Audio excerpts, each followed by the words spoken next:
Hi, everybody, as I just typed in chat as it went live. So, we're back from outer space.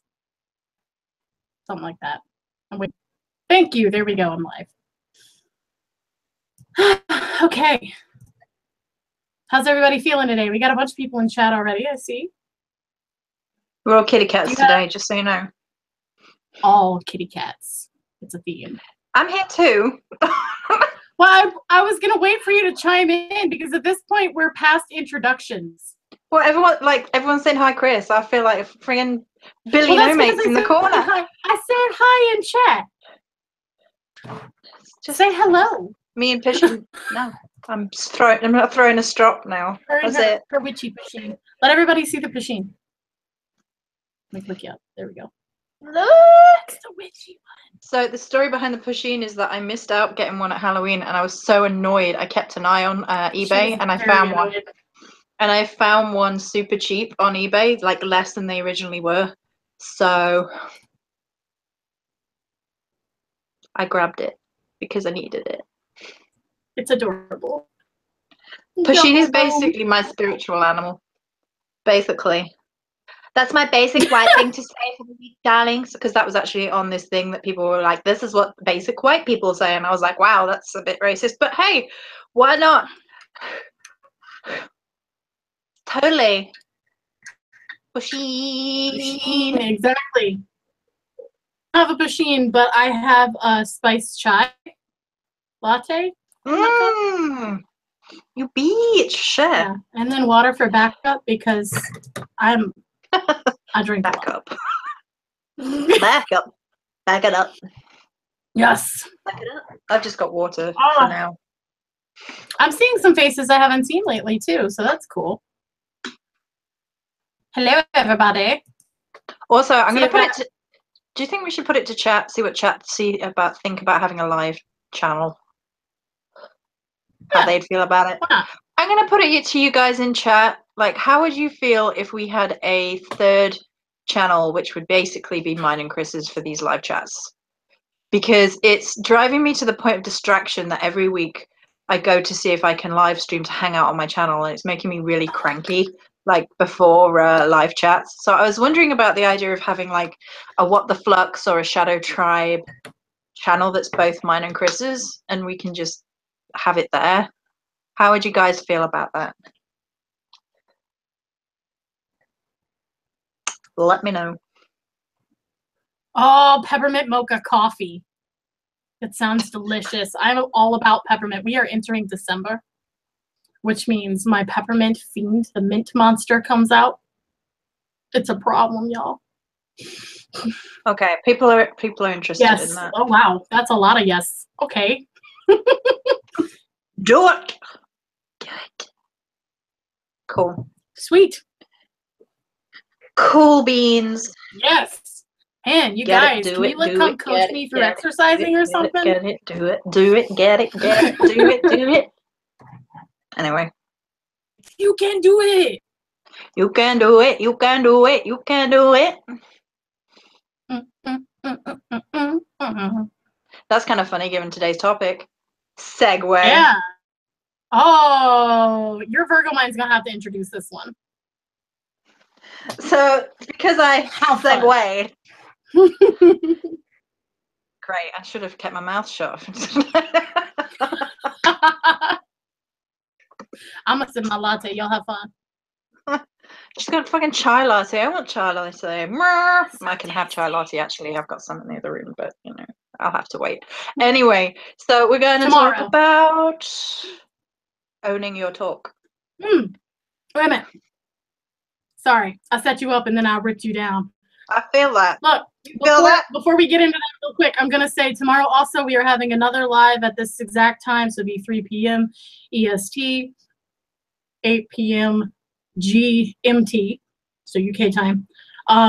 And that one will lead into this one. So if you guys are watching this later after this is like recorded and everything, it's also happening tomorrow. And also the guys in the chat today, the ladies and such, it'll be again tomorrow as well. And they're connected. I don't know if you guys have been noticing, but we're tying things together a lot. We're weaving, one might say. So out there, so if anyone comes and looks at the first few minutes and goes, oh man, it's not live, it'll be live again tomorrow.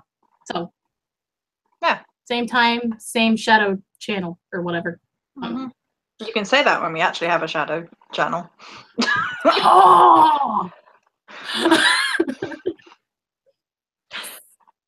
So before I was rudely interrupted, oh my God. I can do it again. Oh my God, Becky, look at that butt.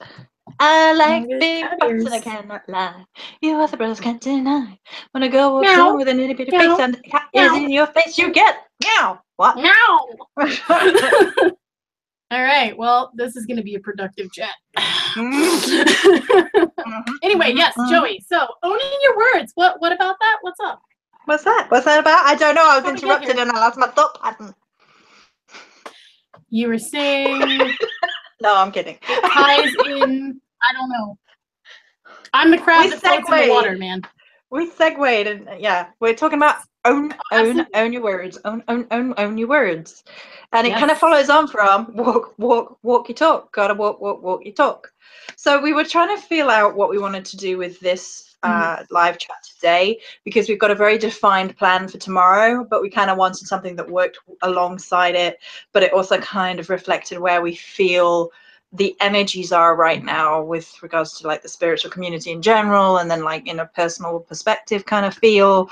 And the power and emphasis on what we say has been like paramount of lately. And we've talked about how like everything is manifesting like that right now. And so that has meant us having to be extra careful about the words that we say, and even the words that we sort of internally tell ourselves. And because of that, it brings in an energy of personal responsibility, hence owning your words. And then there comes a level of analysis, because you've got to be looking at, why am I saying this thing? What does this thing actually mean? And even further than that, going into the etymology sometimes of the words and being like, just sort of dissecting the words that we're saying until we get back to a different meaning, and then think, the more you know, kind of thing. Shakti made I kind of like it when that happens. Oh, we've only just started Shakti. We had 5 minutes of nonsense, so I won't worry about it. No, we've had about a couple minutes of us singing and such, and talking about tea and things like that. Yes, and pushini. And cat ears, because it's the theme of the day. No, this doesn't have to do with on your words, but I'm sure at some point we'll leak in cat ears. Give us time. I could probably find a way. Yeah, I'll find a way. She's thinking. I'll find a way. So I should say that this actually links into last week's a little bit as well. So we talked about the Queen archetype with Joanna DeVoe. And then after that, we talked about walking your talk, which was kind of like, okay, stepping into being that kind of queen in a sense, and realizing that you are responsible for the energy you bring, that kind of thing. That whole theme was there. So now we're talking about your words and owning them, whether they are good or whether it is also shit that maybe you shouldn't have said. So there's a vibe of truthfulness. And when we say truthfulness, there's kind of like a personal truthfulness, because even if you're telling the whole world you meant one thing, if you know you meant the other thing, that vibration follows those words. So it's interesting words. It's interesting. It's an interesting thing. One might say it's an interesting topic. It's actually been coming up a lot lately, as well as like people talking about, you know, the magic power of your words and things. It's been a theme of late, and I'm kind of like, I'm going to take a fluxy perspective and be here, there, and everywhere about this, because I think there is an importance of help out Ethan, a weekly dose of SDT. Are you saying Shadow Death Tribe is one letter away from something dodgy? Look, I have a burning bush outside my front door, but it's not like that.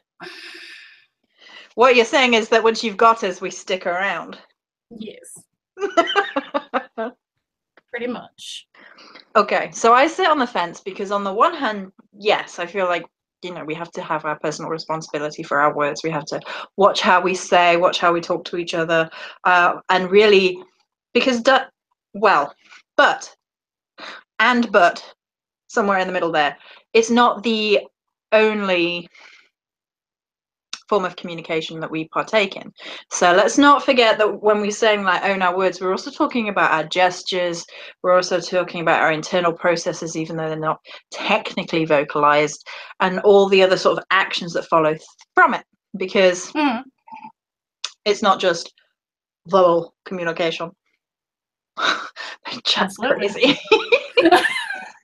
I'm like completely distracted by chat already today. I like that, Shakti. That's interesting. My sister tries to live like a Rockwell painting and speaks what she needs to be said, but inside it's the opposite and it affects her and comes back. Gestures is a really powerful part of magic in general. It's a part of magic which doesn't get covered too often, actually, but there's a whole science behind. And when you think about yoga poses, for example, and like how they change your posture, they affect different parts of the body. It's all meant to be quite meditative in tone, but you have these very different positions in which you move the body into. Or dance, for example, and dance is a language all of its own that I adore. And the different kinds of dances portray different kinds of emotion. There's some really interesting history with regards to gestures and magic. And if you think about it, like, the pointing to curse thing, and there's this whole history of you would use your left hand to curse and point rather than your right hand, and that was to do with the idea that the left, which we still have, the left hand path, was associated with the devil and things. So there you go. Gestures is really, really interesting. That's a whole topic unto itself, thinking about it. But even there's also power stances, mudras, things like that as well. It can be the difference between like waving at someone or like middle fingering someone. Not like that, but well, and if you combine them, everyone's confused, but also excited, but also insulted. Like waving middle fingers, like no. Yeah. Well, yeah, and people who were left-handed were seen as being like corrupted in some way throughout history as well. That, like, particularly from your like medieval perspective. But there's a little bit of bias even now about left-handedness. My grandma was left-handed, so me. Claire Crafty said, "I would never move or talk again if I think about it too much." Just hold really, really, really still. I am a pot plant. Never let them know. Yeah, the left has definitely gotten some very bad attachments throughout the years. My poor grandmother got caned by school teachers until she wrote with her right hand. My husband is left-handed, but he can write equally well with the other because they made him learn with the right. Yep.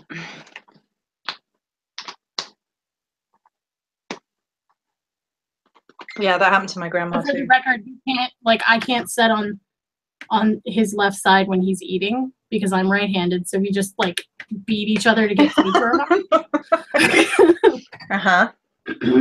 Yeah. So, yeah. And when you think about it, we also create language with our hands because we write it down or paint, but I was thinking more of the word element. Well, even when we sing, you'll see a lot of people have certain things that they do with their hands, like was it Celine Dion will like like all that, like diva, gesture, like very demonstrative. Which even that word is interesting. And you think about the power fist, like knee. Yeah, or like the opening up. Yeah, a lot of it in singing too that you can watch. Yeah, it's interesting. And that's really interesting. This is not where I was expecting us to go, but well, we go where we go. We go where we go, and the river does flow, and we're fluxing all down. No, okay. We are. But that's really we're fluxing all over the place. because, you know, it felt right, so we followed it. Yeah. But that's really interesting, because that's a whole magical practice when you're thinking about it, because it's not just coming out of your mouth. And people often are like, oh, well, words are magical. But then that's kind of, to me, discounting the fact that the whole body is getting involved with speech, with communication, with dance, with the expression of the internal self. And how we actually, because I'm moving my hands about like crazy right now. I can feel myself doing it. I do it anyway, but when I'm thinking about it, I do it even more. But when we all know I talk excessively with my hands. It's the Italian. When I get excited, it starts. No, it's well, it's the injections of Italian that I get. Yeah. So it's interesting to me that often, like, the focus on these things about, you know, you've got to mind your words because words are magical and blah blah blah, but no one ever really talks about the whole body gets involved. Like, even on a, if you take it from a personal perspective level, we even all have our own like quirks in how, like, what we do when we get angry, and how we express that from a physical standpoint, or how when we're really overjoyed, or how when we're laughing and we can't help, you know, that laughter where you lose control of it a little bit. And we all, like, I rock forward when I completely lose it and I'm like giggling my head off. Can't tell you why I do that, but I do. And it's interesting because it's basically your own form of magic. It's your own form of expression, because you are basically full on manifesting what you feel in the world by your speech and the communication of the entire body. You're making it tangible. Talk to the fist because the wrist is okay.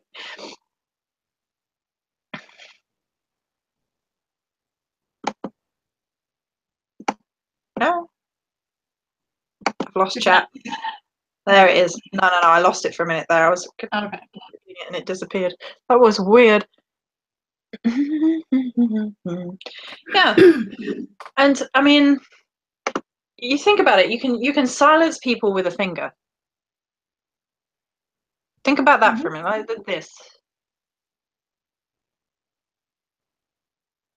It's interesting to me. There's a power thing in there somewhere, and it's all really interesting about how different elements of the body are associated with different sort of magical energies, or just energies in general. We have matched ears. Yes. It's a kitty kind of day. Yes. Well, it's funny how you mentioned disinterest, because I was thinking about apathy, because I was singing along to the Lumineers' Stubborn Love, and it was the opposite of love is indifference is one of the lines. And I was thinking about that in terms of self-love as well as being in a relationship or whatever. But I was thinking about it as kind of like a self-love kind of thing, because this vibe this week has been all about kind of a sovereignty vibe, but also a love vibe. So it's kind of hey gothic, it's also kind of a self-love to empower the self kind of vibe this week. And so I was singing along and thinking about that song, that the opposite of love is indifference, which is so true. It's not even funny, because people are like, oh no, the opposite is hate. And it's like, well, no, hate's still invested. If you're indifferent to somebody, if you don't really give them the time of day, you don't care, then that's like the opposite of love to me. And if you're doing that with your own self, if you're like indifferent to your own internal processes and things, then that's also like the opposite of self-love and self-care. So it's interesting that that word came up again in the chat just right now. That kind of indifference, that kind of like not giving people, or not giving yourself the time of day that is merited to a certain situation, and the kind of blockage that comes about as a result of that. That's like the anti-communication, like the anti-feel.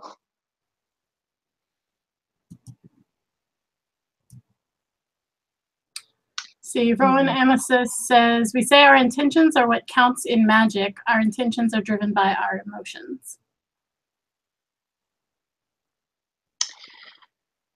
I've always been a bit weird about the idea of intention, because intention, and I know a lot of people are like, oh, what matters is the intention of the spell. And I'm like, except I don't feel like the universe works that way. Like, I feel like what we give into a spell is kind of like, almost like a vacuum. Like, we create a vacuum of need, and the universe tries to fill that vacuum of need in any way it can, because nature abhors a vacuum.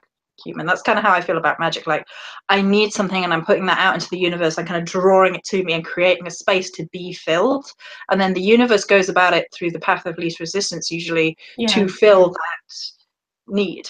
And so the intention of what you thought it would look like doesn't often follow suit in what it does look like. Like, half the time, how many people have cast spells for something and they've kind of got what they asked for, but not how they expected it? Yeah.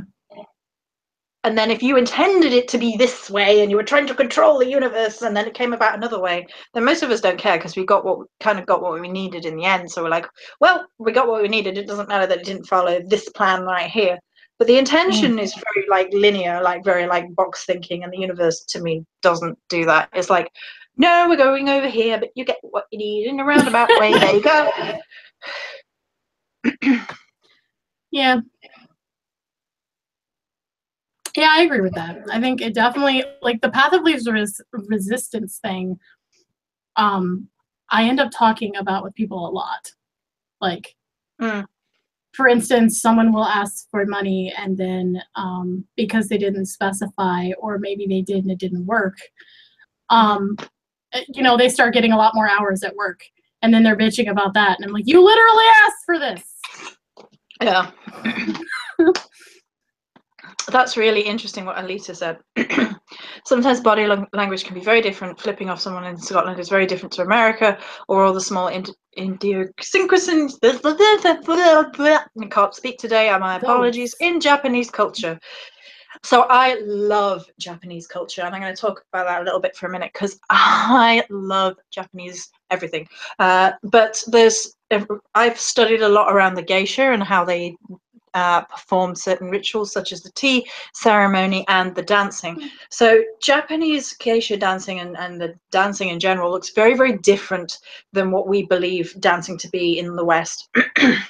And it's much more about the portrayal of an emotion than it is about whatever the rest of the, you know, this kind of dancing. So they put like an emphasis, and there was a really interesting line in one of the books where it's about moving the hand with the sleeve at just the right level, about just the right weight. And the story is about making the body heavier and sadder. So when you move the hand like that, the hand will portray that sadness. That's not something that happens overarchingly in the West. The West tends to tell much more of a grand story rather than talking a particular emotion through movement. And it's fascinating to me. And then they do the tea ceremony, and every little movement, it means something. It's ritualistic. It's all like from the way they move across the table, the way they place the cup, the way they then turn the cup. It's all very symbolic and ritualistic, and it all has individual elements of meaning. It's truly fascinating. And the tea they pick is all in line with this, the mood, the time of year and things. And it's so fascinating to me, the whole of that kind of life, which is a completely different world to the West. So yeah, I could talk about Japan all day, but we shan't because Uru's brought up sign language as well, which is a really good point. Oh, the fan dancing. Oh, honestly, so good.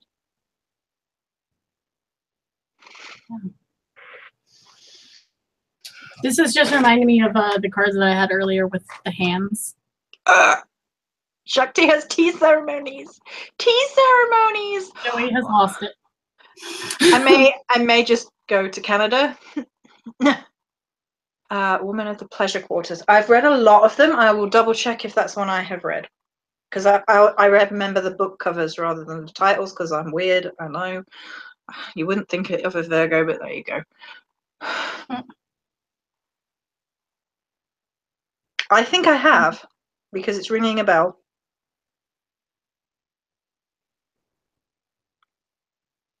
Cool. Carry on, Cris. Oh, I don't have much to bring to the geisha thing. I've always thought that it was beautiful, but that's what I got. I don't know much about. Okay, I have read that one a while back. My favorite one is actually Autobiography of a Geisha by Sayo Madusa. Ugh. Masuda. So there you go. I will say, for a quick overview, I'm pretty sure that I was either geisha or in love with a geisha in a previous life, because I was completely obsessed with it as a child. That's the only face paint I ever wanted growing up. And my mother would be like, ew, they're prostitutes. And I would dead face her, age 5, and be like, no, they were not. And no, they weren't. So there you go. Culturally insensitive shit from my mother. And I was like, no. No. 5-year-old me. You can imagine 5-year-old me be like, no, they weren't. Can't you? And no, they weren't. So there you go. ASL. Okay, so I've worked with people who are autistic, and a lot of them will learn sign language. Mm. And I agree. It's not just the actual signs that they're making, but there's the emotion, there's the speed that they're doing it in. Like you said, the weight, the dance. It's a whole different. It's just a whole different way to communicate. Yeah, I mean, I'm not fluent, but the bits that I learned from working there, I'm really thankful that I did. It definitely gave me an interest in it. So that's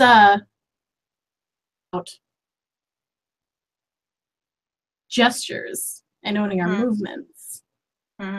How does the voice, how do the words connect to that then? I honestly feel like the voice is not what we think it is. I feel like the voice is an energy that flows throughout our entire being. It flows throughout our energetic being. It flows throughout our soul being. It flows throughout our physical being. I was hoping you would go here with it. Yeah. And we talk about voice as if it's just what comes out of here, or just when we're exercising our this. But that's, to me, not what it is. And voice is like the soul of who you are, the soul of your people, the soul of your ancestors, the soul on a broad spectrum. It kind of resonates out into the spiritual ecosystem, which we talk about. And it's kind of like that echo and that vibration. So at once it's like an echo, but it's also like created within the self, like both at the same time. So there's definitely like echoes of all the voices that went before in your very soul of your resonance of your being. And there's also like your voice, and adding your voice to the choir of harmonies that exist out there in the spiritual ecosystem. And it's gone. You're having a... Oh, I was just thinking about that, because when you say it's like, you know, and then there's your voice, and then I had the thought of, and our voice changes throughout time. Or wait, does it? Are we all born with this voice? Because my experience is that my voice has definitely changed. Not only the sound of it, but the energy behind it. I feel like has changed throughout the years. I think there's definitely many rituals of finding the voice throughout any person's incarnation experience, and how we embody and come to express ourselves. And that's not just limited to this. Again, this is the whole voice expression. I think there are many tests and trials throughout our life of finding our voice, and that we have many experiences. And many of us can tell you when we first were told to shut up, or we were first told to be quiet, and the first time that was done in such a way that it angered something within us, like, no, this is important and you will listen, kind of thing. And many of us find our fire and find our energy, and it can be about speaking out, but it doesn't have to be.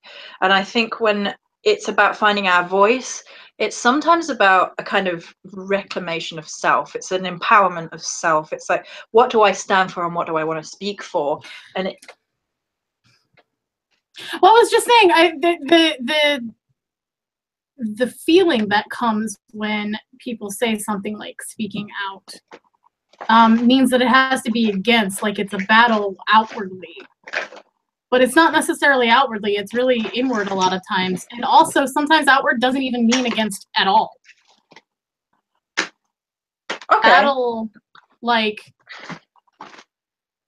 when someone says speak out, you think of like activism or something like that. Like, or at least when I go to it, that's the first place I go when I hear it. Okay. But it could just simply be someone just stating something as simple as I'm here. Well, sometimes, and that doesn't necessarily go against. which is interesting. I think we can break away from the idea of against. I think it's an assertion, though. I think it's nearly always an assertion of one thing or another. And this can be about boundaries, like the assertion of personal boundary. Can you hear me okay, by the way? I'm still loud. Yeah, I can. Should be fine. I was just sitting back because it was uncomfortable. And it can be about the assertion of self, the assertion against something that is hindering you or others in some way, but it doesn't have to be kind of a push-pull thing. Sometimes it can be just a moment of empowerment and realization, because you can have like moments where you speak out in revelation. You can have moments where you speak out in joy. You can have moments when you speak out just to be heard, if you're doing it vocally. Oh, I like that gargoyle. One whisper added to thousands becomes a roar of discontent. That's again very activism based, but I like that.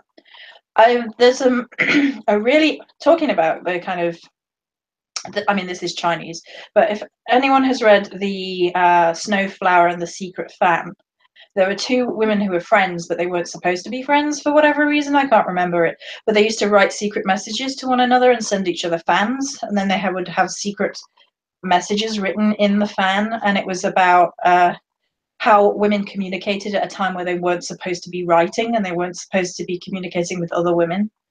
And yet they always found interesting and inventive ways to speak to one another and maintain friendships and things. It's a beautiful book if you haven't read it, even if you don't know anything about the history or the context of the Chinese. But it's a really beautiful book, and how we maintain connections to other people is, again, another stretching out of communication through the ecosystem. Forming links, forming bonds, forming empathies and understandings. Yeah. And this all ties into stuff that I've been working about with voice and my own voice. Do you see the face, guys? Do you see that face? I did this to her on purpose because I'm a cow. I know she did. Yeah. But you're my favorite cow. You're not. Yeah, so I've been working on voice for a while, in different forms.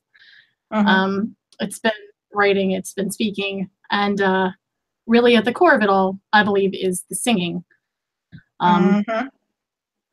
Yeah, and I did write a blog recently about this.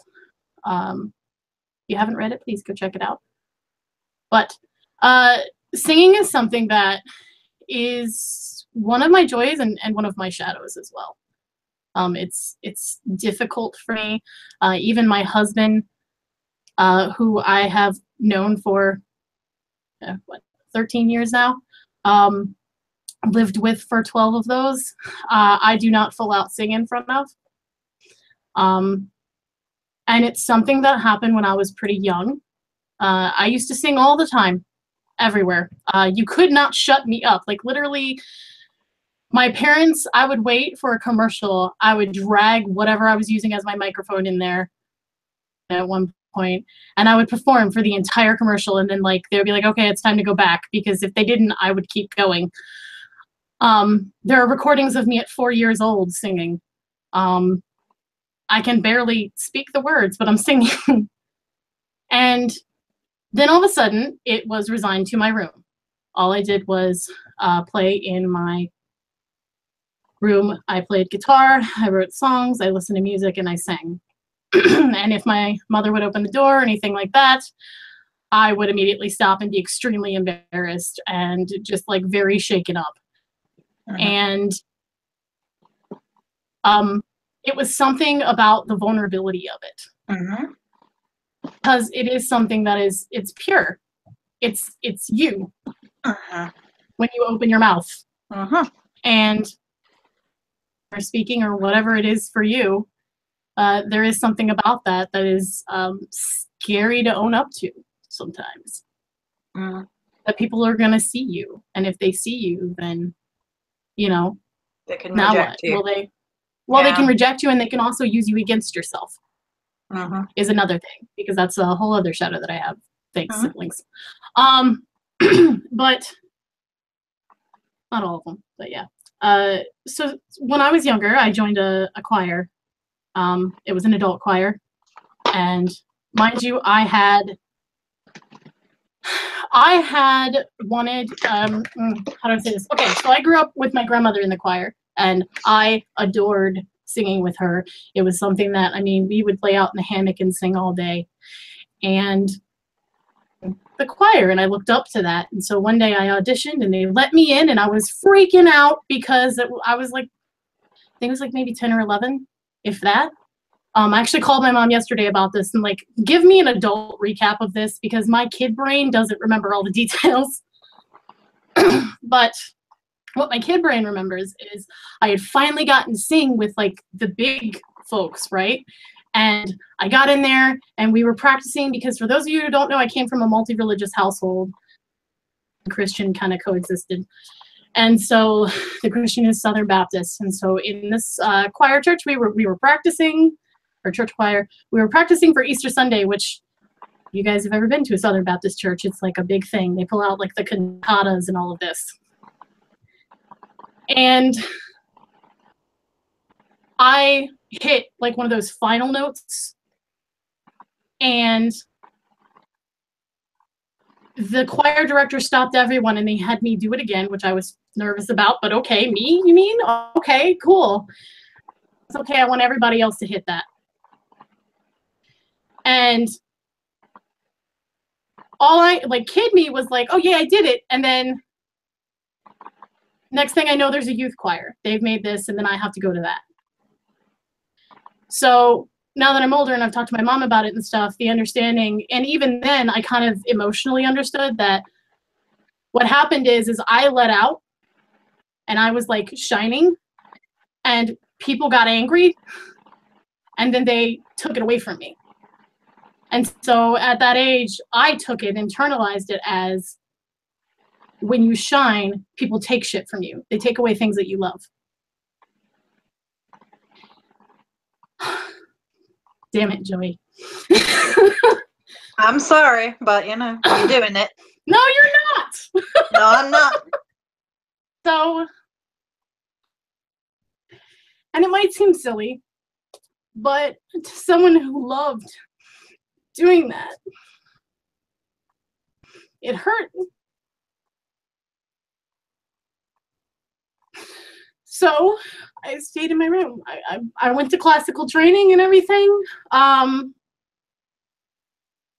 did that, and then this happened, and I kind of just isolated, and I sang in my room, and I practiced guitar, and I wrote songs, and I worked on it, but I worked on it privately. And somewhere around my older teens, when I hit like 18, I just stopped. I threw myself into work instead and doing other things, and got busy with stuff that you do. And I essentially lost my voice because I gave it up.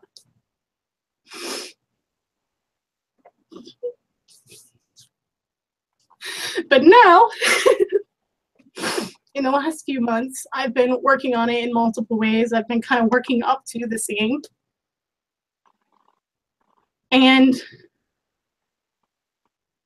I have been doing, like, you guys might have seen me on this mule. And it's a karaoke application, and it was a way for me to like hear my voice again and learn it again and learn myself again, see what I can do. And now I may have the chance even to join a choir here that goes around and performs in places. I'm gonna go see them next week perform, and that's completely nerve-wracking. But I'm also really excited because something a lot of people don't know about me is that I am classically trained, and I love classical music. I'm trained in Italian arias, and I just don't ever show it. So it's something I'm working on. your words for me is owning your voice and opening your throat, as Joy says, and letting it rip. Mm-hmm. Yeah. So now you take this, Joy, while I clean this off my face. So this is something that Cris and I have been working on behind the scenes, and this is kind of like the final step, which is the sharing of what's been going on with you guys, because there is a need for the vulnerability element, which is why I did this to Cris today, because I'm a cunt, but you know, it's kind of like I literally what we pulled the needed to fucking do. vulnerability card today. I should have known. So thank you guys for being supportive, because that's exactly what I was hoping would happen in this space, because you're all awesome. And it's interesting because this is basically what we work on behind the scenes that most times you guys don't see. And it was interesting to me yesterday as well, because I had Chris's ancestors going choir at me, and I was like, how much do you want me to say? Like, and I was like, maybe Cris, you could do some singing in public.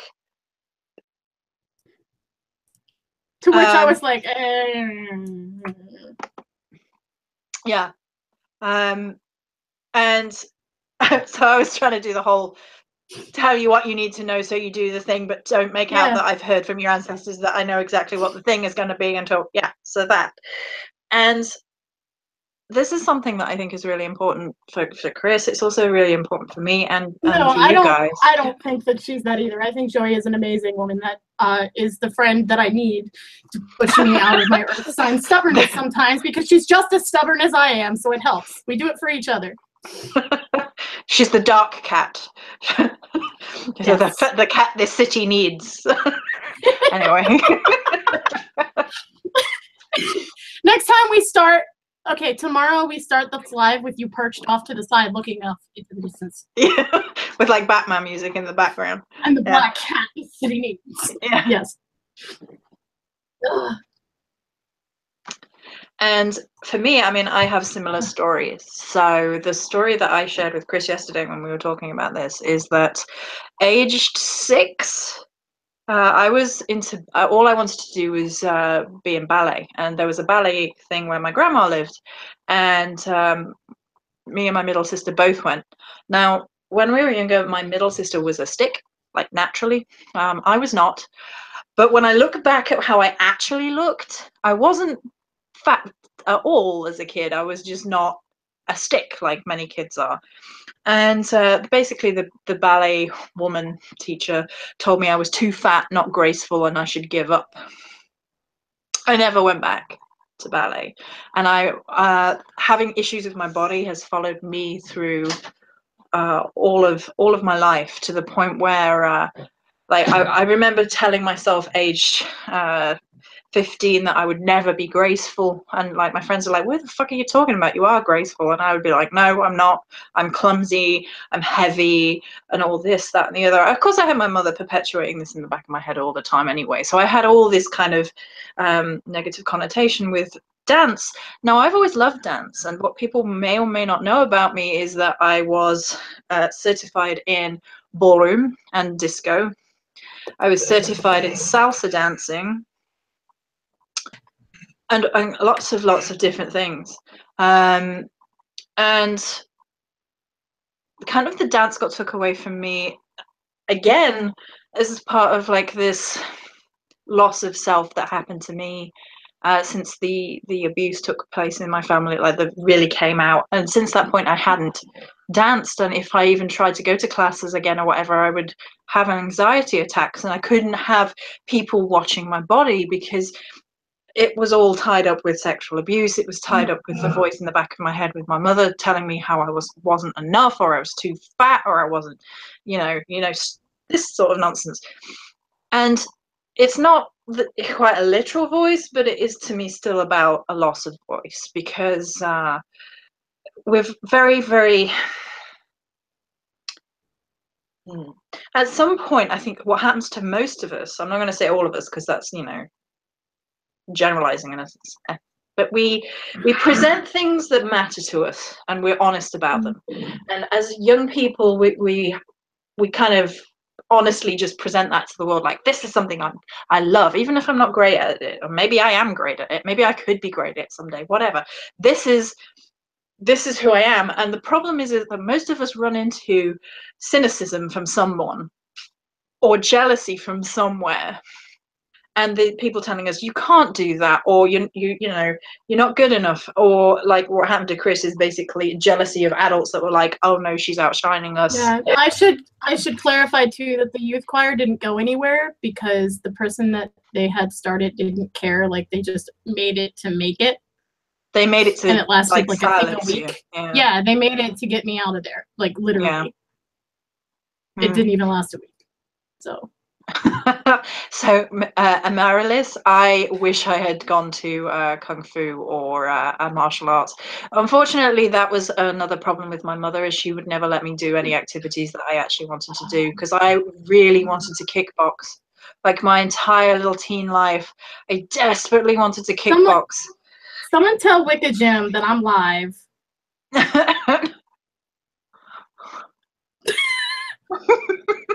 All right. It's like you can feel it.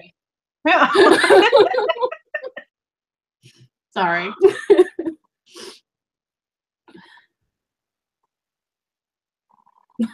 Thank you, Random.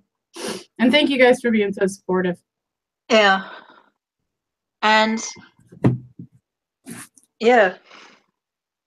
So, but don't get kicked. Don't fill them up so fast that you guys get yourself kicked.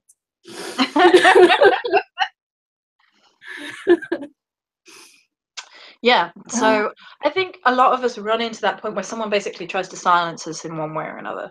Yeah. And I think that's the against part, if there's any like that. And basically it's people trying to disempower other people, try and silence people, try and make people shut up, try and make people conform. And I think a lot of what we do here in the Shadow Tribe is very much against that idea. It's very much about empowering people. It's very much about saying, you know, we all struggle with these energies. We all struggle with this. This is what a shadow work can be, but let's take it out of a negative mindset. Let's talk about the breaking down of shadow work. Let's talk about it all year long instead of for 1 month of the year. And let's talk about it in like a personal, I don't want to say real because that's so like with that word, but like a raw community kind of way, instead of just, this is kind of what it is and what you do, and then that's it. And like, that's it. The thing that I like about, you know, chats like these that we have is everybody also shares theirs. And then I'll see other people responding to that and like, oh no, I identify that with that too. Or like, hey, you know, let me be the voice and say, you know, like that should have happened to you. Or like there's a support that happens. I love that. It's interesting as well because sometimes silence is about the internal voice. It's not even about the expression, like the from a vocal perspective. Sometimes it can be complete silence in the vocal, but it's the fact of being there. It's the physical connection of just somebody who is willing to listen even if you're not ready to talk. And I think that that's a large part of what we do, is that we say, you know what, we come here and we talk about things that have an emotional impact on us, things that we've experienced, things that we have been through, things that we're still struggling through. And it's okay if you want to share, and it's okay if you don't. We're here. And if you want to just listen and take a little something, just listen and take a little something. And if you want to share, if you feel like finally you have a safe space. And if sometimes we're hitting a little too close to home and you need to self-care and shut us off, we get that too. We got those days. Yeah. Right. Because we do shadow poke. And I think my role in life is to shadow poke, to be honest. And yeah. I'm gonna give her one of those giant foam fingers that's like black. Shadow written on it. Yeah. I'm working on it. Doing it. Yeah, it's interesting to me too because I sing too, but people will barely hear me do it, not properly, not full on. So. And she has a beautiful voice as well, and she does like these vocal chants that just come to her, like soul singing, and it's gorgeous. You should have heard me the other day. I had Mama M in one ear and Hell in the other. It was interesting. That's my mama.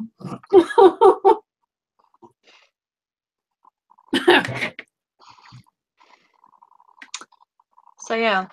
So I think what we're learning here is the importance of the emotional depth of words, as well as words being an all-encompassing term. It's not just words; it's everything. Well, and the owning part of it is, it's not something that's like an active thing that you step into because they're already yours. It's more of a release to be it, I think, at least for me, from where I am on this kind of shadow personally. I mean, I'm sure that there is also, you know, saying shit that you don't mean, and that can also be an owning of your words. But for me right now, with the lesson that I'm on, well, and even that has had its times too, because there's been times where it's like, oh yeah, you know, I sing is whatever, you know, but the thing is yeah, I sing. I love to sing. Yeah. Side note, Shakti, I could totally see Hal and Babe sitting there having a cup of tea in the underworld. They totally would do that. Oh yeah. Yeah. I feel like sometimes they do that and they look over at us like they'll get it eventually. We'll just with their little bone spoons. Just stirring the tea and having a little prophecy in the tea, you know. So I'm going to say the part that I've been working through with regards to what is going on in the chat with people's messages being retracted and stuff when we're talking about freedom of speech. Well, I think that they can remove. Oh, okay. Own your words, leave them there. Because otherwise it'll show. Yeah, leave them there. Yeah. So if it's a typo or something, I don't care. Have y'all talked to me in chat? I think faster than my fingers go. And so there's just, it's typos everywhere. I apologize for that all the time. I do that too. Like, I assure you I'm professional. I just got the H in front of the T. I'm sorry. So the part I struggle with right now is kind of the words that are said versus the words that I hear. And this is to do with conditioning for the most part, but it's also to do with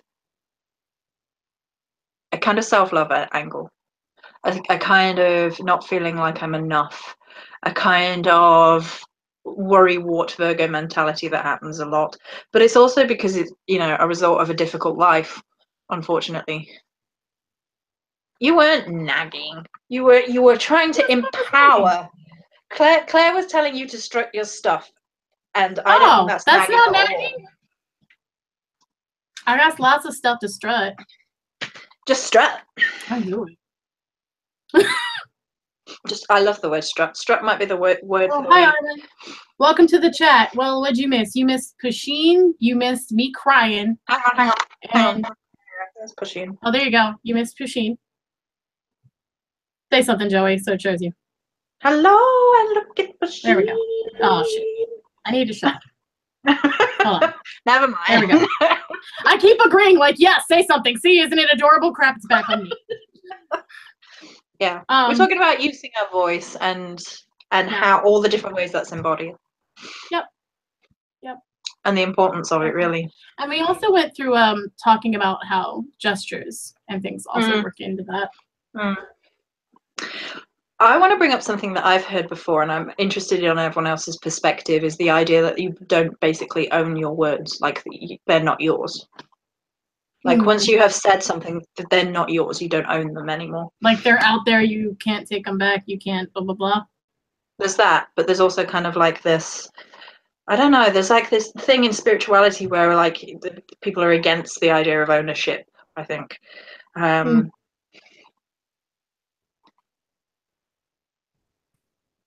Yeah, Very much, Rowan. So hearing what others say as they've been said negatively to me in the past. If you hear the exact phrase used in like current situations that you've been told in past situations, and in past situations that meant something very, very different, it can be hugely triggering, especially if you survived like an abusive relationship, or if you've survived any kind of trauma, really. Certain words can trigger you in ways that don't make sense to people outside of the self. And it can seem really strange to the outside world because you're struggling internally, and you get like memories, you get, you know. So yeah, there's absolutely an energy of that. And Michael says, you can't take them back, but you own what you said with regards to words.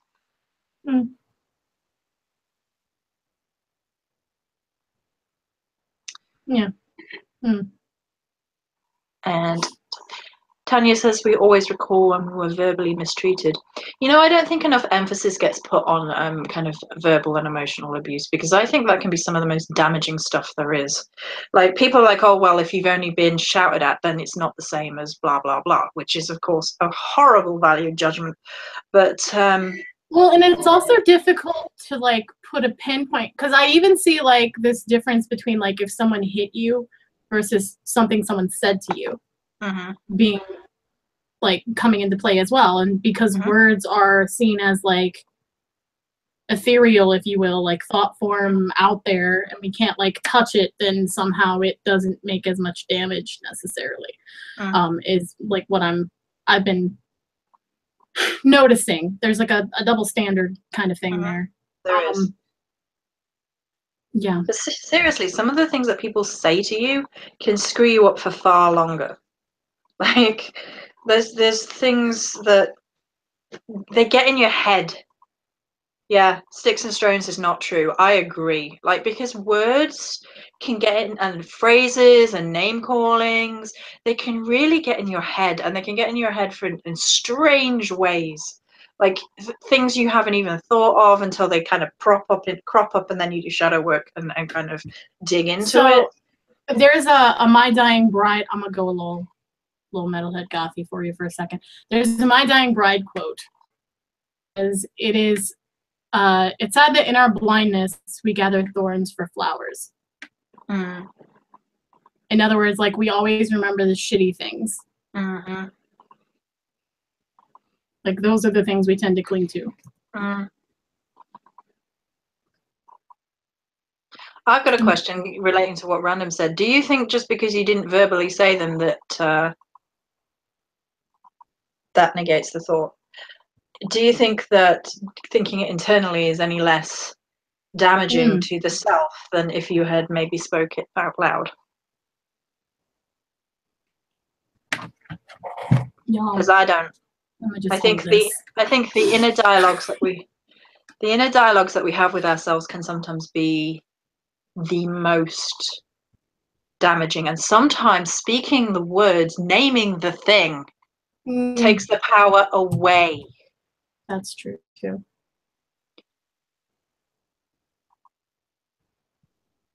You have no reason to be depressed, said someone with clinical depression. Yeah, I'll tell you what was said to me when I was coming out of my abuse, and I was not dealing with it very well, which I'm not entirely sure how this gets into somebody's head, but they were like, oh, you should be over that by now. This was somebody that I loved more than I had loved anybody else in my life. This was the first big love of my life, said this to me. How damaging do you think that was? Very. I have nightmares about that guy to this day. I had a nightmare about him yesterday.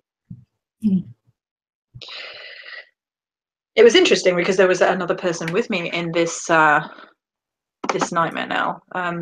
So that they were walking beside me. I had another person walking beside me and supporting me. Yeah, Molly. Or people speaking their truth as an excuse to be rude or cruel. Yeah. And there's spiritual bypassing with that as well, because that comes into it. Like people use their words to do all sorts of weird stuff. Right. I feel like when something is backed up with "I'm just saying," I automatically am just like, "But did you have to?" I'm just saying, but maybe you shouldn't. But is it kind? That's the one that I follow through with a lot of the time, because I really do hold to the, again, it's a geisha thing, but I really do hold to the Memoirs of a Geisha quote, which is that none of us see as much kindness in this life as we should. And that's a call to always be kind, because we don't know what people are going through internally. We don't know what people have gone through to get there. And even if we can't be overjoyed at a situation with regards to them, we can still be kind. We can show the kind of and speak the kind of words that we would like to hear ourselves, and if we put them ourselves in their situation, and or just, you know, try and be understanding. Oh, by the way, Tracy, I was told that too. So Tracy has just told that, you know, she was depressed because she was fat. Yeah, I had that too. And I'll tell you what, my sister's had that too, and my sister is not by no means fat. Like, my sister has been a stick her entire life. I mean, UK size 6, so God only knows what that is in the US. It might even be a 0. She's yeah, because tiny. you said 8 the other day was a 4, I think, Yeah. right? So six would be a 2 then, yeah. So she's yeah. a US size 2. She went up slightly more after having a baby because it happens, and she's around a UK 12 now, which is, you know, by no means big. And yet her doctors told her she was too fat, and I was like, what on earth? Like, it's like these certain doctors just don't care anymore, and that's their go-to get rid of people. It really is. I like Witchy Engineer's comment. One of my biggest things is to try to say 5 positives for every negative through my day. Sometimes. And then we've got Michael Scott saying, room is 3 gates. Is it true? Is it necessary? Is it kind? Yeah. Yeah. And the thing is like, yeah, sometimes tough love is a thing too, and that can be a kindness. But there's a difference between that and being an ass. And being yeah. That's all about intention. That is all about intention. That's all about what you mean by it. So yeah.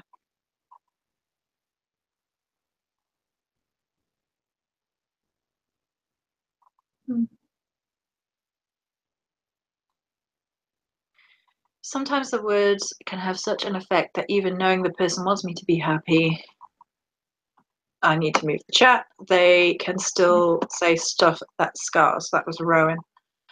I think the people that we truly love can hurt us more than anyone else, and that's kind of the vulnerability of loving someone. And sometimes the things that they do or don't say, because trust me, can have a really profound impact on your emotional state, because we need to know that we mean something. And especially when we're with people or around people who have difficulty verbalizing that, and that's a verbal thing, because you can do physical things, but unless you verbally hear the words sometimes, and this can be relationships, this can be parents, this can be everything, unless you hear the word or hear a sentiment, you don't register it in some ways. And for me, I'm a highly verbalized person anyway, so I need the verbalization more than I need like being shown, whereas Cris is a physical acts kind of girl, because we were talking about this just before the chat. Oh, the love language, yeah. Yeah. Yeah, I have physical acts first, and then I think it was like words of affection, and then it was physical. No, acts of service, words of affection, then it was physical. But acts of service is like by far the leader. So for me, I'm someone who, like, if you help me out by doing something that you knew that I had to do because you noticed that, like, I'm already freaking out because I have a bunch of stuff, like, that says more to me. My husband is also the same way. I had him take the test. I'm the opposite. But like, I think that was my last. That can also change one. Too. Yeah. Depending on, like, our point in life, and yeah.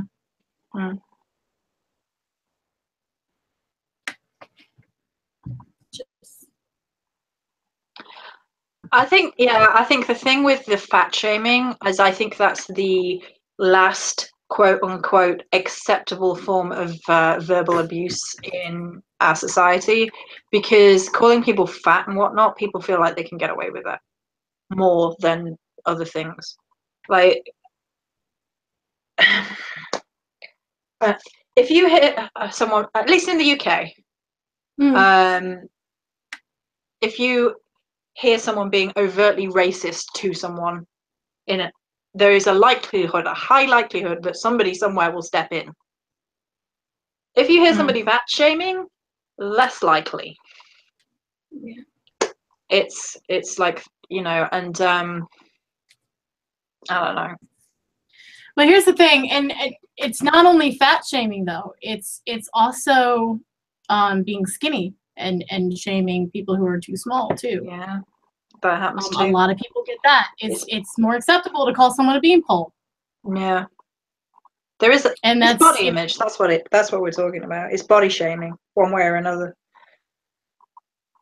Just gonna move my ears up a bit. So something that I'm noticing with this though is like, okay, so we're talking about owning your words or owning our words. And I think what we're talking about is other people's words that they've given us, not our words for ourselves. And there's a difference between owning yours and owning the ones that people have given you and told you are. So I think that's kind of where this theme is going today. Which beauty live? I mean, I can't do lives at the minute because of YouTube, but what beauty live? Shakti asked if I did the beauty live yet.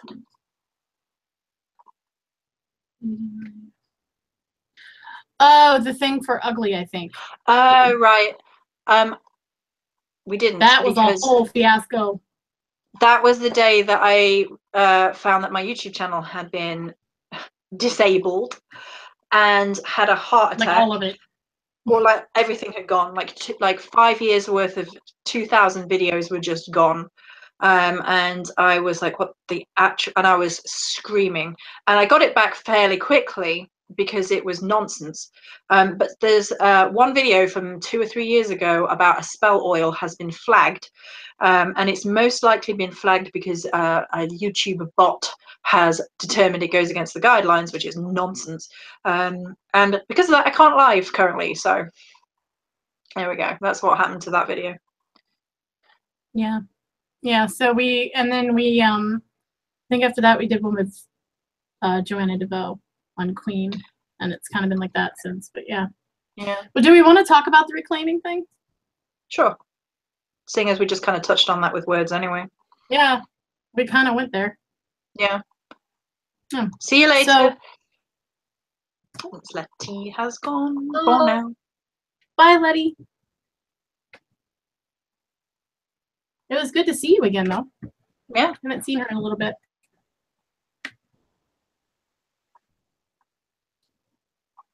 Chat is so active right now, and I freaking love this, you guys. So we were looking at reclaiming words and how we felt about that. Right.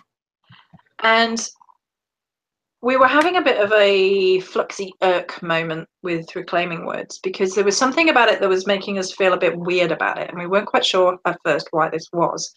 And the thing is about the reclamation of words is that it felt very much like it's getting done over and over right now, but also there's kind of like this box thinking that goes on. Like we must have these words mean something, just that, rather than allowing the flow of it. So I think what we will do with the ugly thing is I will find a different way of discussing shadows of ugliness, and we will have a whole topic about it, and we will talk a little bit about empowering the self rather than the reclaiming of the word. I think we can do that probably in December is a good time to do it because people will be like conscious of like physical body shape with coming up to Christmas parties and stuff. Oh, that leads us into our into our next thing that we're going to be doing and introducing. Yeah, so that's cool. So we decided that maybe it wasn't the best way of presenting things because it wasn't in keeping with how we want everyone to be like all these different perspectives and mash them up and have a feel and play and things. And the defining stuff was, I don't know, it kind of felt kind of against the flux a little bit. Yeah. So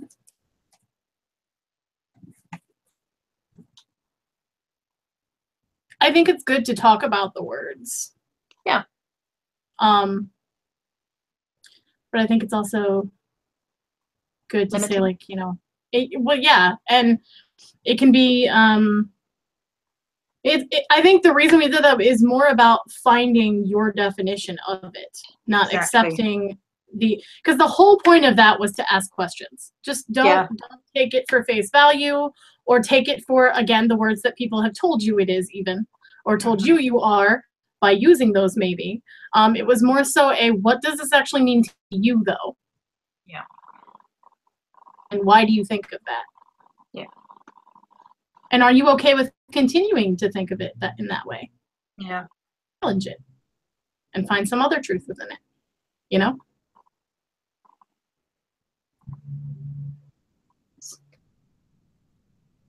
Labyrinth.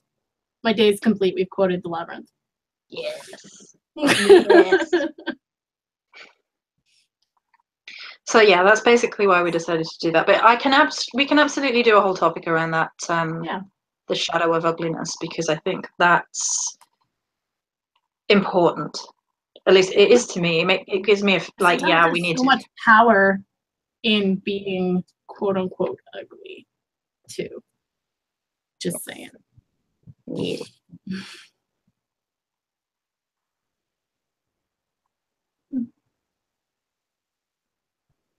Yeah.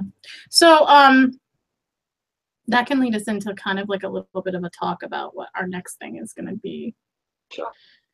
So in the beginning, we told you guys that we're kind of like connecting these chats together a little bit, and Joy and I have been talking. Oh yeah. My ears are making my head hurt. She's been decatted. Declawed. Yes. De-eared. De-eared. Yeah. Yeah. That was hive mind right there. Yep. So in November, Joy was talking about #BreakTheMold, for those of you who know. And so that the whole sentiment of that was pretty much to just like offer an alternative, to offer something that is like not necessarily polished, not you know, prepped for public eye, I guess you'd say. It was peeling away the veneer. Yeah. Get to the raw, get to the dirt, get to the So I freaking loved that. And we were talking about stuff with our What the Flux podcast and our community in there. And we've done this for them, and then we kind of wanted to extend it outward as well, because it's the season, and this season coming up, because we start December tomorrow, is very much about the appearance, the look of things, keeping up with the Joneses, all kinds of things like that come into play. Even like what the ideal family looks like as well. And or what the ideal family member should be, who you should be as that. And so what Joey and I are going to start doing, hashtag. And we'll be talking about this tomorrow, way more in depth and going into a lot of this, but because the whole show is going to be about it.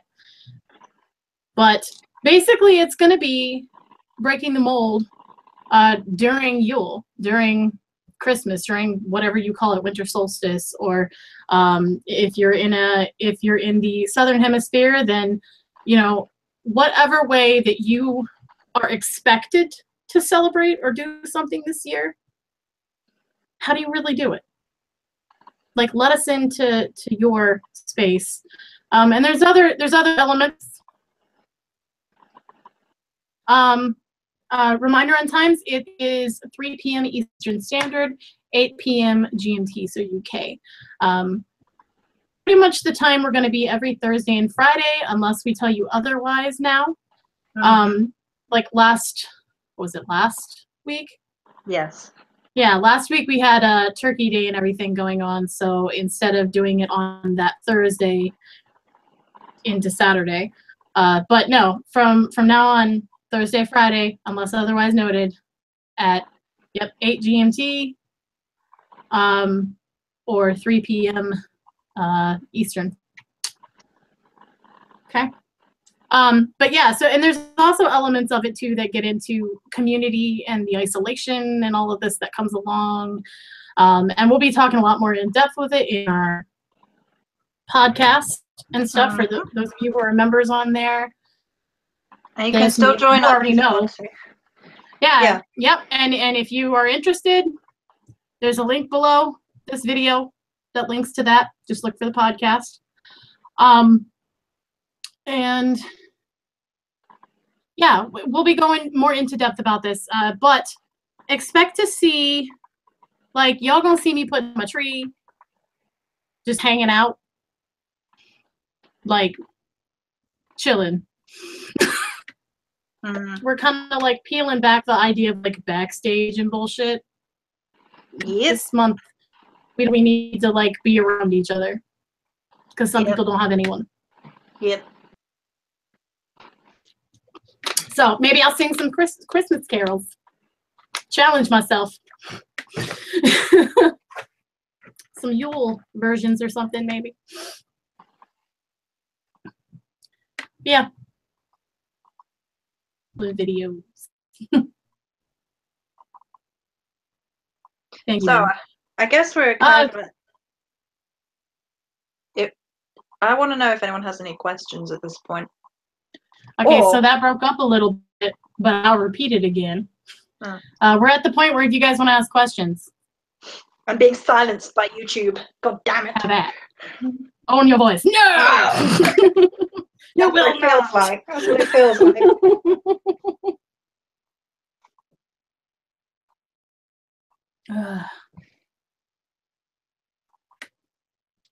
Spice Chai Latte. Oh God, the there's joint requests channel. Already. What would we call the joint channel? Shadow Death Tribe, surely. Ooh. Well, Shadow Death Tribe, I assume. Yeah. Unless you guys got something better. The Chris and Joey show. The Joey and Chris show. I believe it would be Chris. The CJJC. We could just call it Madness. Boobs and balls for the tree. Boobs and balls and balls and butts, and this is our channel.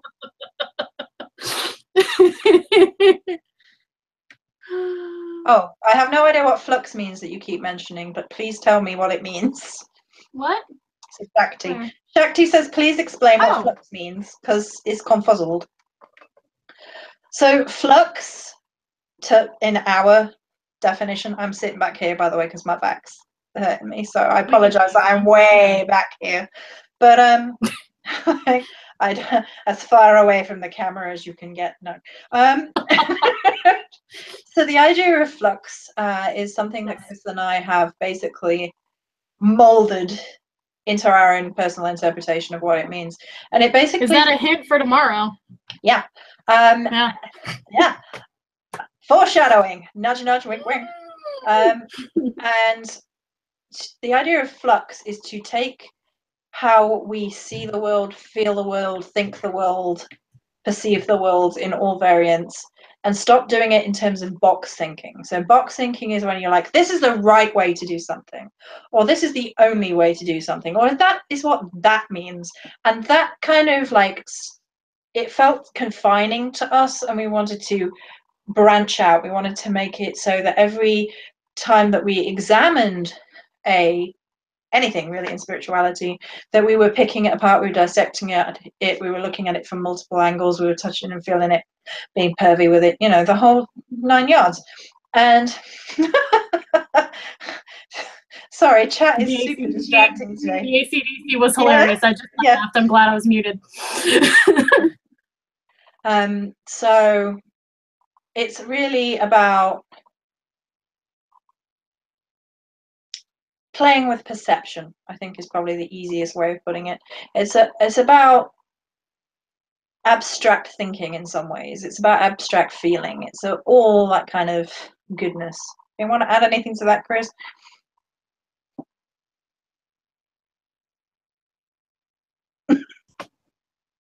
I'm here, I promise.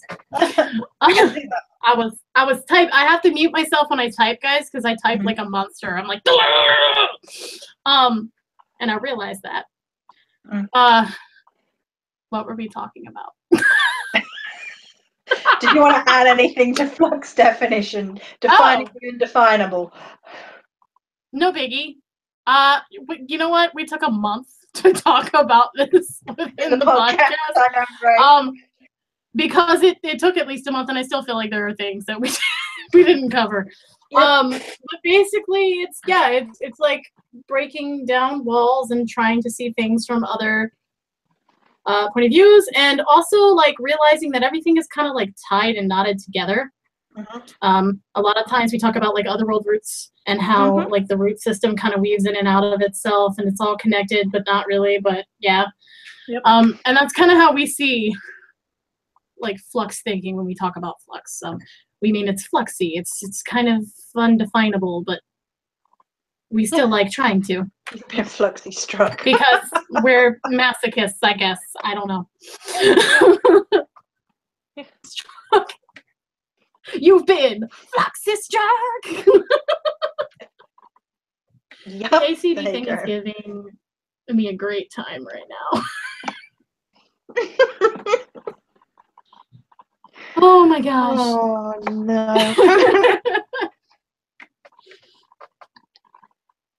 I missed the beginning of this video, says Megan. Was there a specific reason you wanted to talk about owning your words?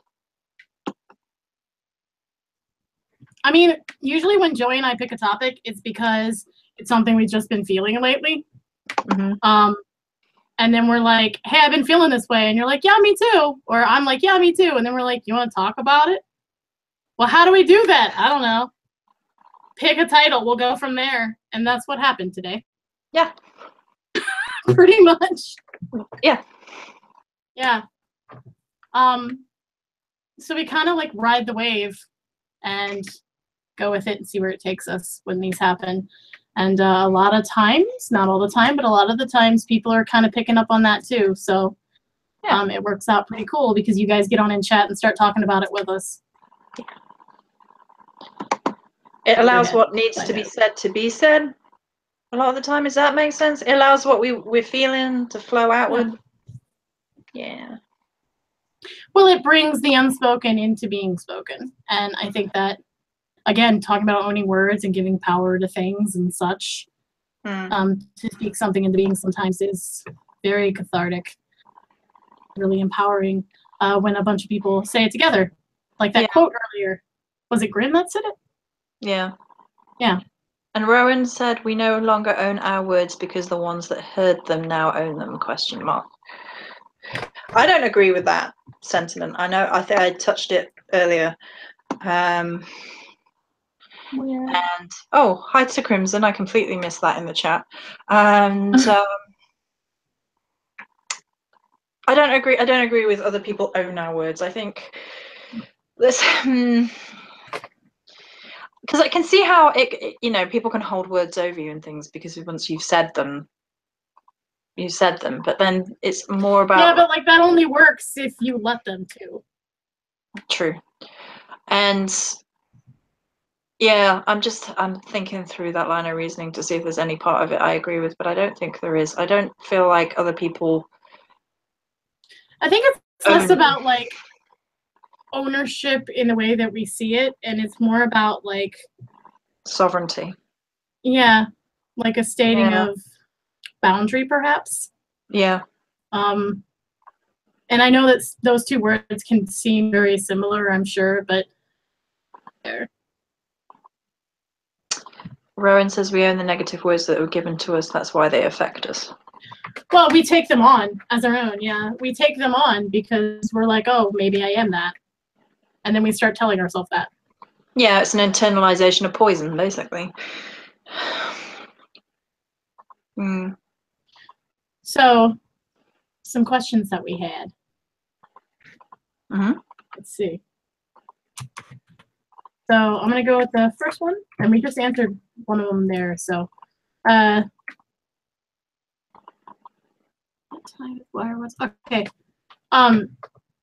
Did you get the one where I wanted to reference back to earlier when you asked if we thought that after we said our words, we no longer own them? Could that tie into why others' words stick with us? That was Rowan Amethyst. I think it's kind of what that's what we just talked about just now, I think. All right. The next one is Megan. She says, I missed the beginning of the video. Was there? We did that. We did that. Okay. Harvest, Shadow Harvest. How about telling the difference between owning what you are saying for your own empowerment versus owning something to overpower someone else's ownership?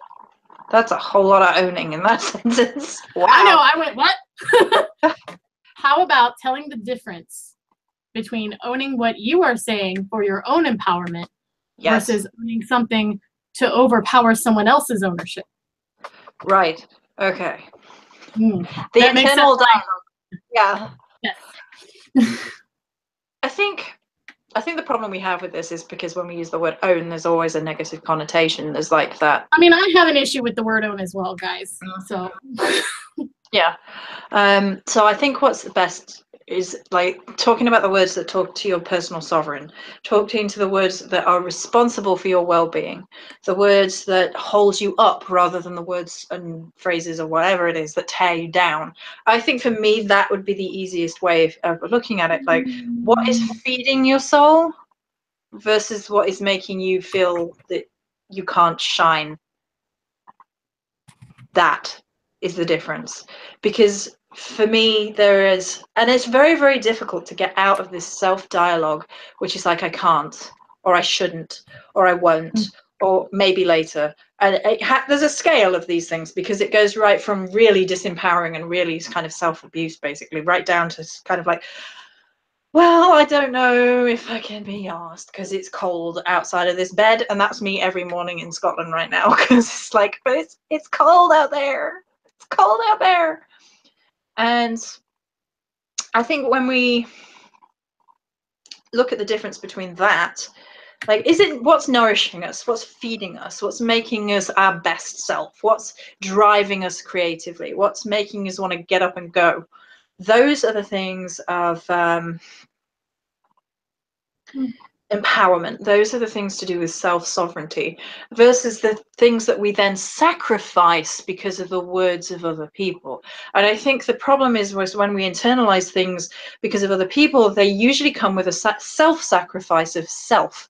So we make ourselves smaller, we make ourselves less loud, we make ourselves less pronounced, we stop doing the thing we love, we stop saying the words we need to say, we stop whatever it is. And usually because we're focusing on like the other.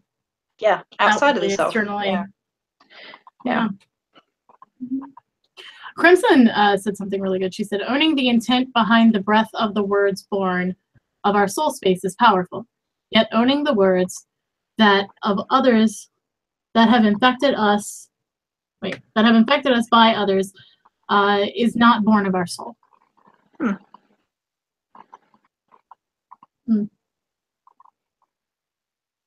And Claire Crafty said, like the plant that you speak to in a negative way. Yeah, I just shared something like that. I think it was rice, actually, and they had an experiment with that and how we talk to things. So that kind of all fed into this really, really well.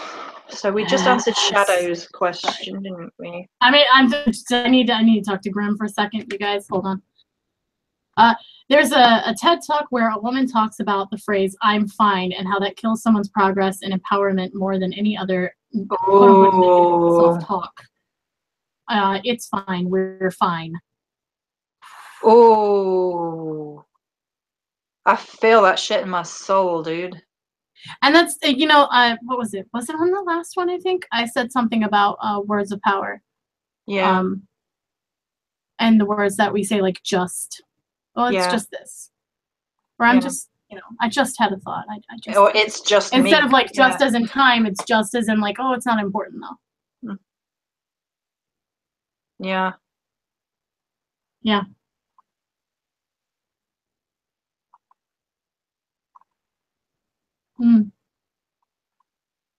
I feel that in my soul because the number of times I've said I'm fine because I don't want an argument is, and it never works. By the way, it's just disempowering because pretty much everyone knows that I'm fine means that you did something. You are not fine. Yeah. Yeah, pretty much.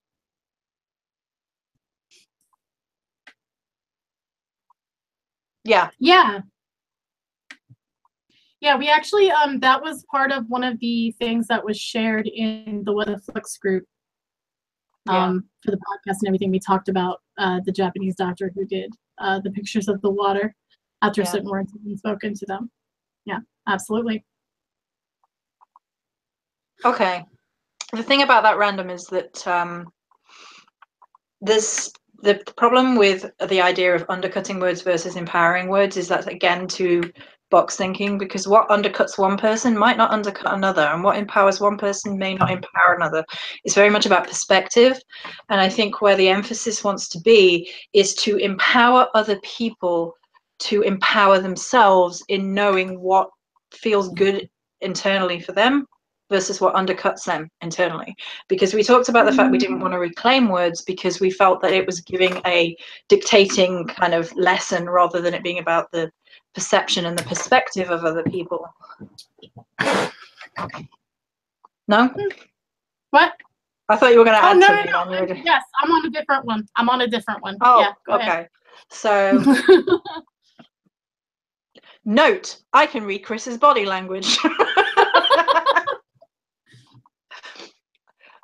So for me, it's very much about empowering everybody to be like, you know what, it doesn't matter what the word is, it matters how you feel about it. Because somebody saying a certain thing, I'm trying to think of a good example.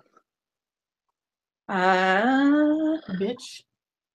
Yeah, bitch is a good one. So like, I like being called a bitch. Yeah, because the word bitch, it can also be a sexual thing. Like there's certain words like, you know, you dirty slut. And we can mean that in a whole host of ways. Like there's this kind of like sisterhood bond thing, like you dirty slut, I love you. Or there's kind of like that. In my family, bitch is an affectionate term. Yeah. And then there's of course all the problems with that word, and then there's the reclaiming of words, and yeah. So the thing I was talking about, Rowan said, there's a lot of pride in saying, quote unquote, I'm fine. It's meant to prevent us from giving way to vulnerability. And yeah. And I was like, okay. Well, I mean, like vulnerability for one is like a whole lesson that I've been doing, being fiercely vulnerable. But the thing is that do we have to really say I'm fine? We could just say, like, I don't wish to discuss it at this time. I don't want to discuss it. You don't have to say I'm fine, because I'm fine is still not the truth. And it also doesn't give up vulnerability. It just says I don't want to discuss it.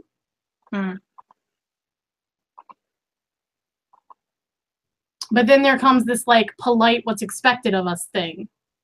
And like don't rock the boat, and yeah. That, yeah.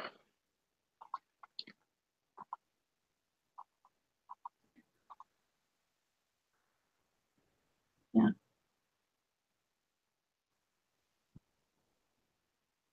Geez, chat, you guys. There's so many different things. Okay.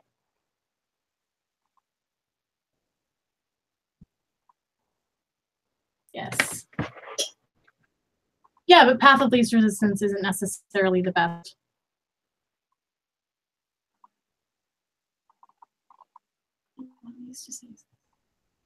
Don't rock the boat. You know what we say when people tell us not to rock the boat? We go, don't stop the rock. We can't stop the rock. Can't stop the rock. Can't rock the boat. Which just makes me think of the wrestler The Rock. And now I'm like, what is The Rock doing? Why can't we stop him? You can't stop The Rock. He's on a permanent go. Not another mummy movie. No Rock. No. What?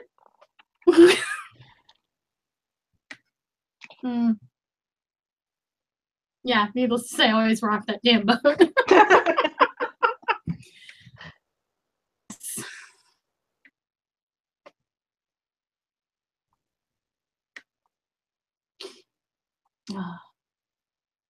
Can you smell what the flux is cooking? Wait a minute.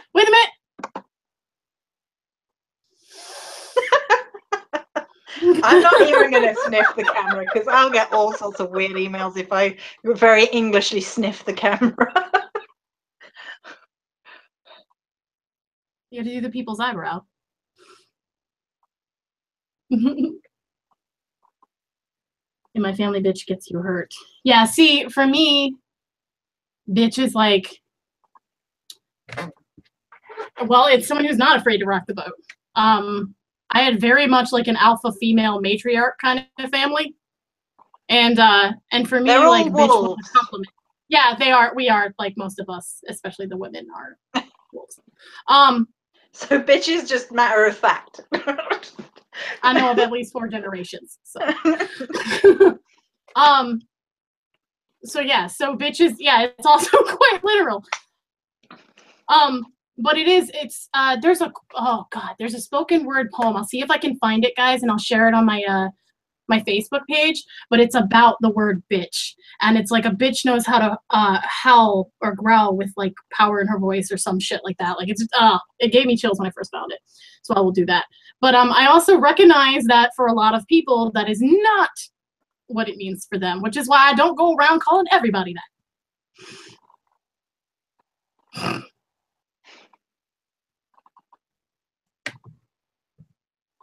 On who and how. So it's more about the person really than the word for you. Personal perspective. No sifting the camera would cause the video to be flagged. Probably. No, good looking out. Good looking out. Yeah, I will. Yeah, I'll share that for sure. I'll share that. I'll try and find it after this. It was so good. I have like an affinity for spoken word anyway, you guys. So like if you ever find any good spoken word stuff, send it my way. I would love to hear it. I have a unique perspective of males raising me to be a strong female. My uncle's grandpapa, etc. totally empowered me to do it. That's awesome. That's awesome, Shakti. Yeah. See, I grew up with a lot of brothers.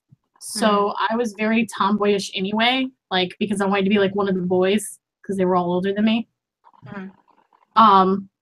Yeah.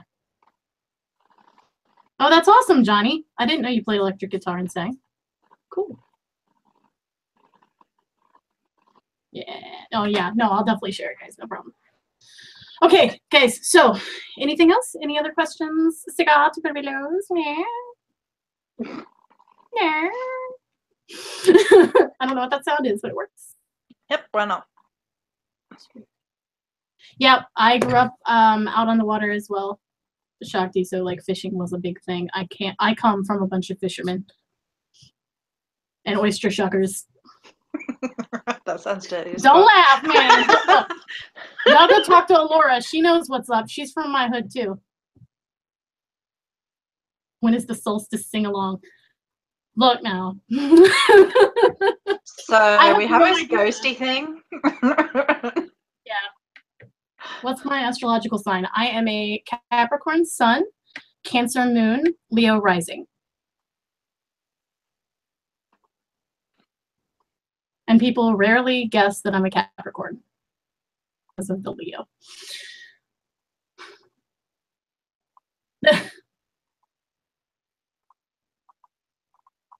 No, I will though. I promise I will look into Yule songs and things. Honestly, it's something I've been thinking about on and off, kind of playing with, and Joey's like, do it. So now that I've said it public, I will work on that. It's all right. I got all you guys. I'm behind the scenes poking as always. She pokes a lot. Oh. But that's okay. Darren also. I do. Both of you. I don't think that's the same. No, I mean, like, I'll get on camera and both of you are like tag team poking, and I'm just like, I don't want to say that, but I like you guys. Okay.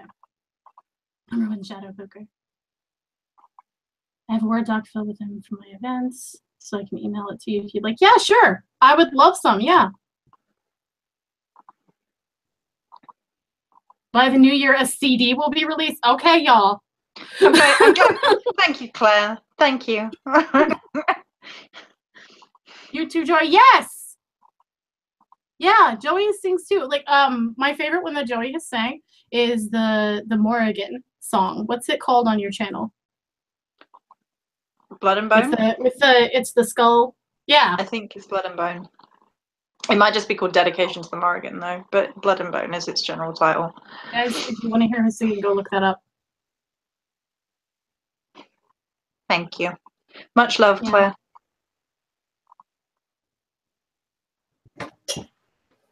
Awesome. Okay, guys, so this is winding down then.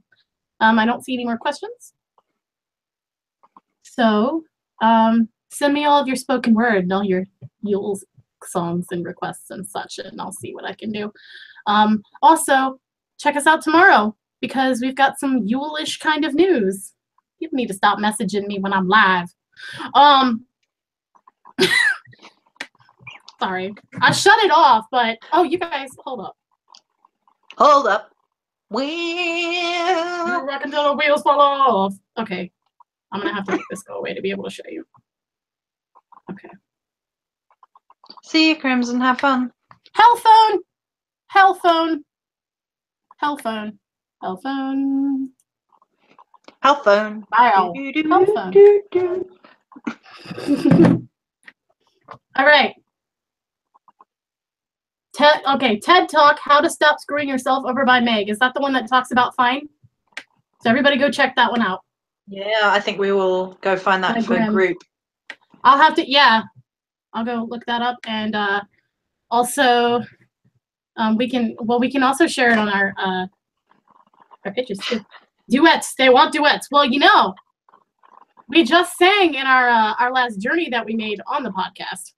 Mm-hmm. We vocalized together and everything. Mm-hmm. Mm-hmm. So if you, yeah, the journeys we do that already. So yeah. All right, fabulous. Well, that's a lot of Sag, Johnny. Awesome. I love Sages. They're fun. Okay. We're going to go, guys, because it's winding down now. We love your faces. Thank you for being here. Thank you for supporting me to be like vulnerable and open like that. I have not cried like that on camera that hard. Dad's thing with you, I didn't even cry that hard because I processed it more. Yeah.